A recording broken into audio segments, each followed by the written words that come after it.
I'm Roger. I'm an alcoholic. Sober October 11th, 1978, which is coming up. And no gift too small. Here I go. So the disclaimer is this: I'm not appointed or anointed or endorsed or affiliated with any organization or group. This is just me speaking to you from my experience. The hope is that some of that's useful, or the discussion afterwards will be useful. That's why we're doing this. And so, having said that, I want to talk. This has been interesting lately because it's been coming up in all kinds of conversations that I had. And Carl and I and another guy, a couple guys, are going through with a friend of ours, Stillness Speaks by Eckhart Tolle. And it's brought up some interesting thoughts for me. And talking about stream of thinking has enormous momentum, and we get dragged along by that momentum. Every thought pretends that it matters so much, it wants to draw our attention to it completely. Do you ever have one of those days where you're sitting around and your head is just like popcorn? Thought, and it's all over the place, and you don't seem to have any control of it, right? So he says, this is totally, he says, here's a new spiritual practice. Don't take your thoughts too seriously. Okay, fine. So then he goes on to say, the human mind, in its desire to know, understand, and control, mistakes its opinions and viewpoints for the truth. Mistakes its opinions and viewpoints for the truth. It says, this is how it is. You have to be larger than thought to realize that however you interpret your life or someone else's life or behavior, however you judge any situation, it's no more than a viewpoint. It's no more than a viewpoint. One of many possible perspectives. It's no more than a bundle of thoughts, but reality is one unified whole in which all things are interwoven, where nothing exists in and by itself. So that kind of thinking fragments reality, it cuts it up into conceptual pieces. So now the challenge is, do I get that? Is that true for me? So now I look and I ask, where did my ideas and where do my viewpoints come from? And most of them were formed when I was a little boy, by about 8, 9 years old. I would challenge you to think about this. Where did I get my ideas from? I got them from my parents. I got it from school. I got it from observation. I might have got it from church if you were raised in a church family. And it never occurred to me that there was another way to look at it. So I'm on the page. I'm totally on the page. I get it. That's my viewpoint. It never occurred to me that there was another way to look at it. And it never occurred to me that possibly I could be wrong. So the way I see it is the truth for me. And the problem we run into here is the way I see it and the truth for me doesn't serve me. And I don't know what to do. And as that evolves, that viewpoint becomes concretized. It becomes very practiced and very rigid. So my mind over time, as I'm growing up, just closes into a very narrow set of ideas and viewpoints. Here's one. My viewpoint, one of my viewpoints was that the world's not a safe place. And then you practice that viewpoint. Your subconscious takes the idea in and says, world's not a safe place. Okay, run it. It's like operating software on your computer. That's running all the time, like your virus scanning. It's running all the time. And what my brain is doing now is it's taking sensory data and filtering it through the amygdala and saying, are we safe? Are we not safe? How unsafe are we? What's the risk? What's the risk level, right? It goes on and on and on. I don't know this is happening. That's just one little thing. But just taking that one idea, fear, I'm not safe. What does it say in the book? It's an evil and corroding thread. The fabric of our existence was shot through with it. That's the truth. I get that. So knowing it is one thing. Doing something about it is a whole nother thing. So what happens is, or what happened for me, I don't want to speak for you. We have these ideas. I'm not safe is one. Another one is I'm not good enough. My value is attached to my actions and my production, right? Grades in school, ratings in gym. You know, here's the curve and here's you on the curve, and that means all these people are better than you. So this is happening when I'm way baby young. And this is just my way of seeing it. But after a while, my way of seeing it becomes the only way I can see it, and it becomes the truth for me. So now, look at, I was looking in the book, there's a whole bunch of examples of this. Here's one, in the doctor's opinion, the first letter to Bill, he's talking, his diagnosis is what? You're hopeless. That's a viewpoint. Then he says, he appears to recover. That's another viewpoint. Then ultimately, he says, you can trust anything they say about themselves. That's another viewpoint. The reason the doctor could change his mind is because he was willing to. But Bill couldn't change his mind. What happens to Bill? Here's the mind, a wonderful tool if used properly. If used improperly, it ends up running me through those filters. It owns me through the fear and the shame. It owns me. What are people thinking of me? Oh, am I looking good? Am I good enough? Do you love me now? Do you love me now? Right? So here's one. Clearly, his mind has perceived a problem. Liquor ceased to be a luxury, it became a necessity. But the viewpoint is what? I still thought I could control the situation. So he's stuck. I woke up, this had to be stopped. I saw that I couldn't take so much as a single drink. I was through forever. That's the observation. What's the result? Shortly afterward, I came home drunk. Interesting. So then he has the conversation with Ebby. And we know there's all kinds of things Ebby's talking to about from his point of view. And Bill's willing, he's open enough to listen because he knew Ebby. So Ebby had some credibility with him. But as Ebby's going through the ideas, Bill's running into his prejudice, his point of view. His point of view, and it needs to be changed. But he doesn't know that it needs to be changed. He's just banging up against it. What did I bang up against it when I got to AA? We would bang up, here's an idea. Can you change your point of view? Self-reliance isn't working. Here's a new idea. Can you change your point of view? Perhaps you're powerless. And maybe that's why your life's unmanageable. Can you change your point of view? What's the point of view? The shift is, I admit. I allow in this idea, powerless. That's a change in my viewpoint, but not a change in my behavior necessarily. I don't know about you guys, but there were guys I drank with, and we used to toast to the fact that we're all alcoholics who were probably going to die early. You know, we didn't even know what alcoholics were. We thought it was people who drank too much, right?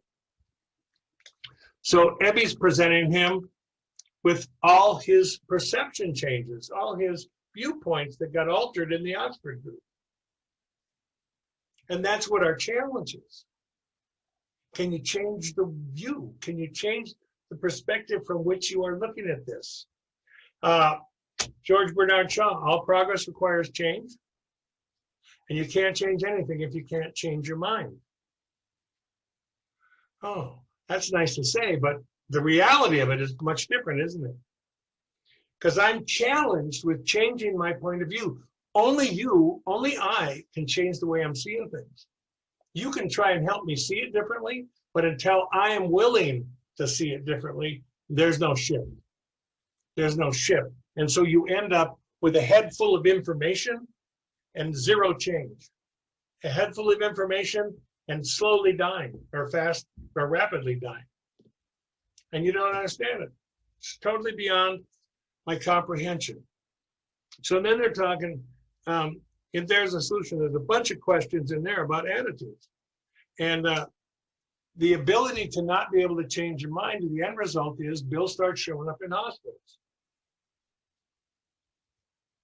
The doctor says, I think you have an allergy to alcohol. He likes that. So he changes his point of view to, oh, I have an allergy. But he doesn't know what to do with the allergy. So he's back in the hospital again. And the doctor's talking to Lois, and he's saying he's going to die in withdrawals or end up a wet brain in the psych ward. He's hopeless. Bill hears that. His response is fear, right? And it changes his viewpoint for a little bit. But the viewpoint was, I, self, don't want to lose Lois, and I don't want to die. I'm not ready to leave yet. And fear, what does he report? Fear sobered me a bit. But the viewpoint didn't change. And then he's back in the hospital the third time. That's when Ebby's visit to him comes to him. And he then, I mean, where's that? At the end of this thing. It's pretty interesting. Sorry, wrong chapter.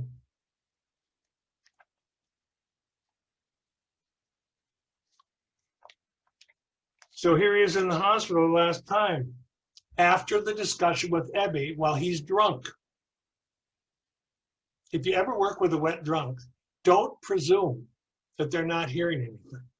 They might look like they're not hearing anything, but don't presume that. Do your best and get out of it, right? So now he's in the hospital the third time, and his viewpoint is shifted. And he reports, there I humbly offered myself to God, as I then understood him. That's the qualifier. God as you understand God. Okay, that's certainly a shift. To do with me as he would, I placed myself unreservedly under his care and direction. I admitted for the first time of myself I was nothing, that without him I was lost. That's a viewpoint change, isn't it? But it's all in here. There's no action yet. Here comes the action.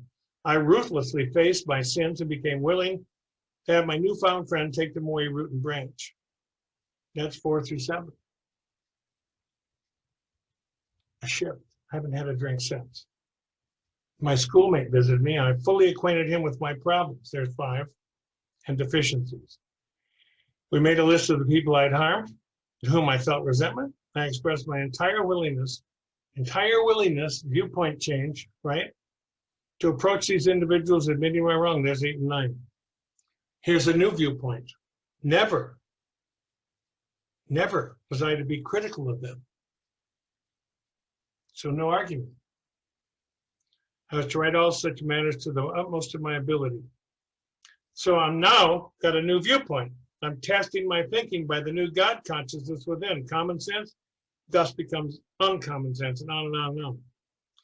So then he concludes this. This is pretty simple. But it's not easy. Why? Because it requires that you and I keep changing our viewpoint.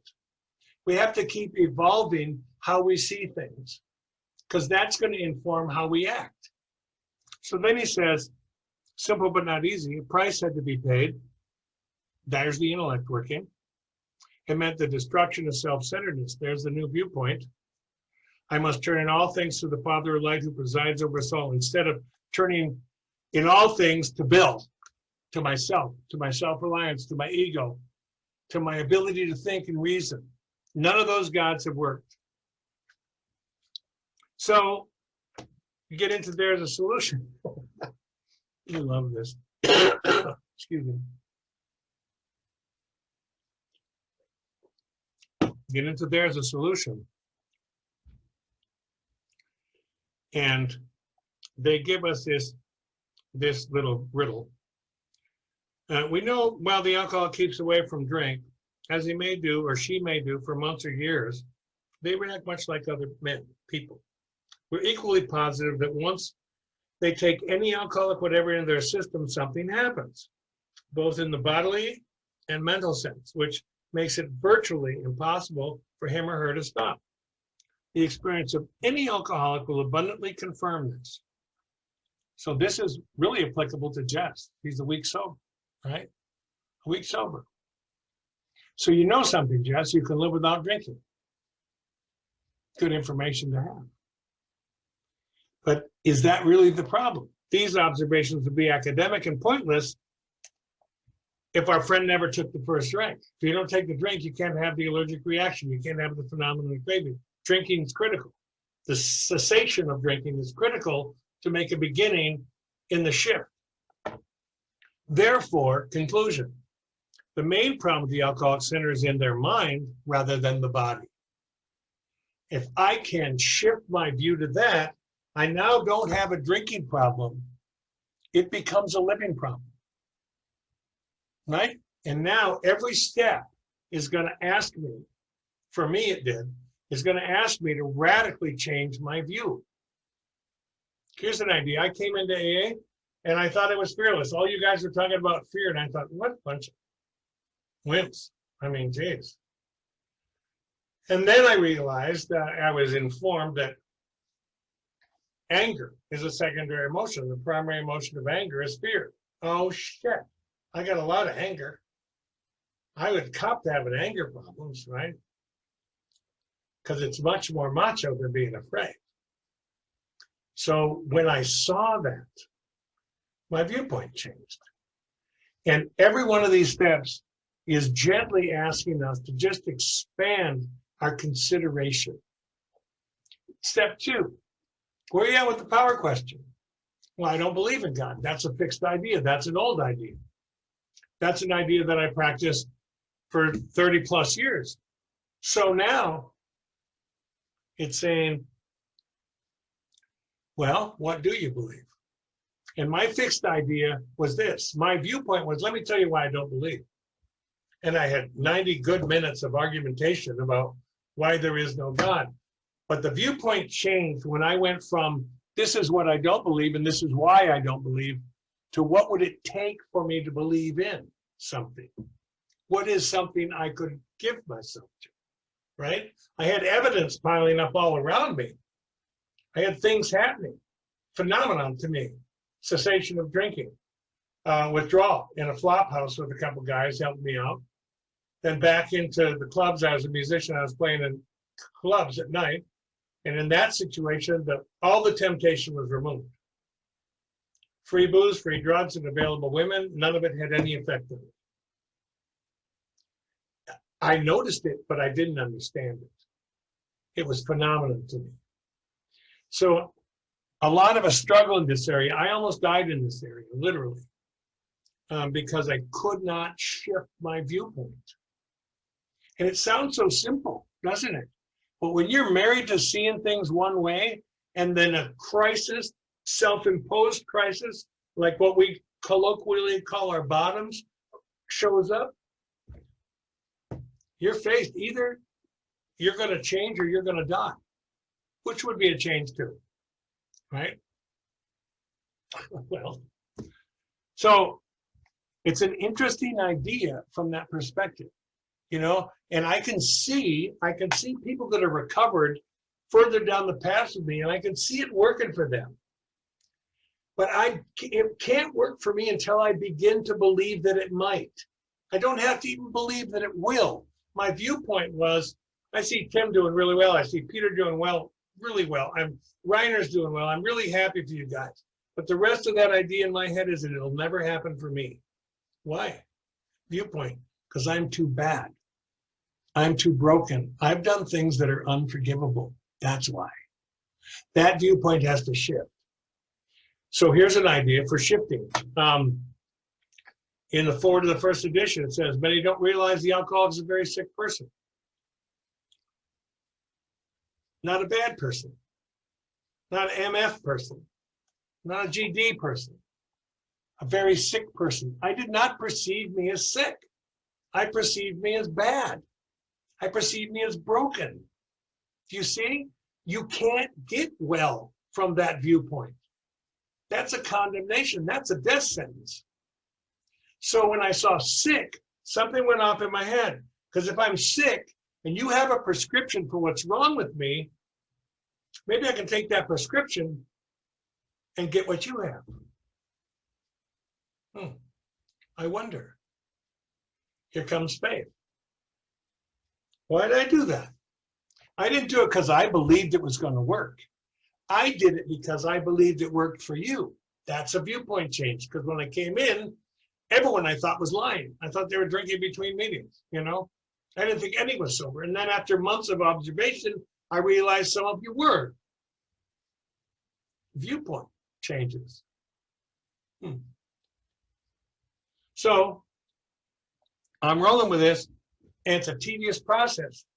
The reason your recovery is slow is because I can't give up my viewpoint. I'm unwilling to change. If I'm unwilling to change, and I don't have to change completely, I just have to open my mind a little. The second step doesn't say you have to believe in God. It says you have to believe in something other than you. Can I do that? I'm not sure. What would that look like? I don't even know, because I haven't ever freed myself of my viewpoint to ask. So whatever those things I told you, the cessation of drinking, removal of the temptation, and then the third thing that happened was the obsession was removed. Sometime in the first 3 months, that voice that said, let's grab a drink, that just left. And I was so insane and I was so ill that I didn't notice it for months. So because of my experience, which was my own, those things I just listed for you, and my observational experience was I see you people changing. I see you going through stuff that life presents that I don't know how to go through, like a divorce, like a wedding, like a funeral, like losing a job, like getting a job, like being successful. I can't stand being successful, so I sabotage it. I blow it up. Why? Because I have a viewpoint. I don't deserve it.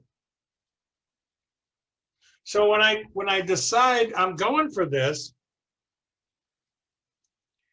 what I'm really deciding is I'm going to change the way I'm looking at it. I'm going to change my viewpoint. And all I did was say, I'm willing to believe in the possibility that there is a power. I didn't say I believed in it. I said I'm willing to believe in the possibility that this power may exist. That's all. Now I have successfully changed the viewpoint, so when I look at step 2, I can say I'm on board. I'm not bullshitting, I'm not making up stories, I'm not doing compliance and conformity. I get it. For me, I get it, so I can go through this and not feel like a damn hypocrite. And not know that I'm a hypocrite. And it's interesting too, because the power, whether you call it higher power or mystery or God or whatever you call it, it's there all the time. It's been there all the time. Whether I believe the power exists or not doesn't change the fact that it exists. But I have a viewpoint, no power. And now it's slowly changing to maybe there's a power, which implies this: I'm not the power, which informs the first step. You're powerless with the substances, and you're also powerless to manage your life. It's not that your life was unmanageable because of the substances, although it was a contributor, right? But now I'm sober a week, a month, 6 months, 9 months, a year, 2 years, and my life is getting more and more unmanageable. So apparently the booze wasn't the big deal. It was a front line issue, but it's been addressed. Jess, it's been addressed. You're not drinking for a week. So I know this. I broke that addiction. But here's the problem. The real problem is we're addicted to our viewpoint. We're addicted to our thinking. And here's the big problem inside of the big problem, which is I identify my thinking with me. I think I'm my thinking. Oh, shit! I'm sleeping with the enemy. I am not my thinking. I'm the experiencer. I'm the thing that's experiencing my life. And I'm learning how to watch my thinking. Carl and I were sitting with Joel, and he was talking about when he learned to meditate, he'd watch his thinking. And the way he separated it out was he said, past tense, future tense, past tense, future tense, whatever the idea that came up. And he used that tool, past tense, future tense, to realize how little time he spent here and now. And that's what the brain wants to do. That's what the ego wants to do. That's what the false self wants to do. It wants me to get distracted, shiny object. Oh, what's she thinking? Oh, what's she doing? Oh, what about my job? We got a new guy at work. Oh, shit. It just threat levels all over the place. It wants to keep me in that place so it can control me. And the control mechanism is fear and shame. And so till I start weaning myself off my thinking, I got a really little chance of making some progress. Here's the rest of that thought. The thinking mind is a useful and powerful tool. but it is also very limiting when it takes over your life completely. When you don't realize it's only a small aspect of the consciousness that you are. So how does it take over my life completely? It convinces me my social security and sex instincts are at threat. They're being threatened. It convinces me of that, and it keeps me where? In the future, planning how to keep myself safe. In the past, reviewing all the injustices I've endured to make sure I build the right fortifications for the future. And so past, future, past, future, past, future, and Roger's never here.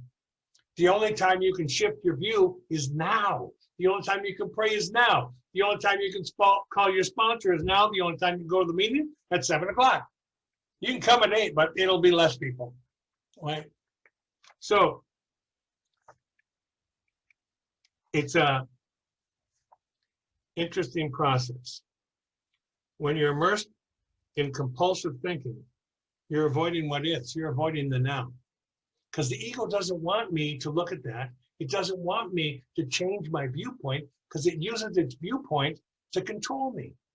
And if I think I'm my thinking, I can't even get free of that. So how do you know? What's an example? When you are in a situation and you go, oh shit, I'm afraid, I'm getting really uptight, I'm getting anxious. That's you observing your thinking. That's you observing your mind. You can't be the thought and observe it at the same time. Do you get what I'm saying? Nod, blink, wave. Is this making sense? Are we tracking? Because it's critical stuff. If I think I'm my thinking, oh my God, then every thought I have, I'm responsible for? Oh Christ. If my thoughts, Patty Choi used to say this, if I had a speaker on my head and you could hear all my thoughts, I'd be in jail. Thank God. Here's the deal. I'm not responsible for every thought that comes into my mind. I'm responsible for what I do with them. And some of them are easy to dismiss because they're just, ridiculous. Maybe I was dropped here by aliens. I know that's not true. I didn't know it wasn't true when I was 9, but I know it's not true now. Okay? But what if my head starts doing this? I don't like the response I'm getting here. Some people have turned off their cameras. Oh shit, what's going on? Now I'm off over here. I can't talk to you because I'm too worried about what you're thinking about me. So I have to start to learn I'm not my thinking. I'm what's observing my thinking. When we talk about inventory and you ask yourself, we're going to talk about it next meeting, October 7th. Do you believe it? October, jeez. When we look at the sex inventory, there's a question. What should be done differently? Every one of us knows what we should have done differently, but we didn't do it. Know the truth, but don't act on it, right? Why? Because this thinking has fired up my instincts so much that my instincts and that thinking, the brain, is driving all my decisions. And I don't know it. It lets me think it's my idea. Perfect. So when you start taking that apart in your recovery, I look back at my life and my viewpoint was, okay, you've scared the shit out of me as a kid. So I'm just going to do this my way. That's my viewpoint. And I did it my way until I was almost dead at 30. Okay? But when I got to this stuff and I started unpacking it, what I realized was I never did anything my way.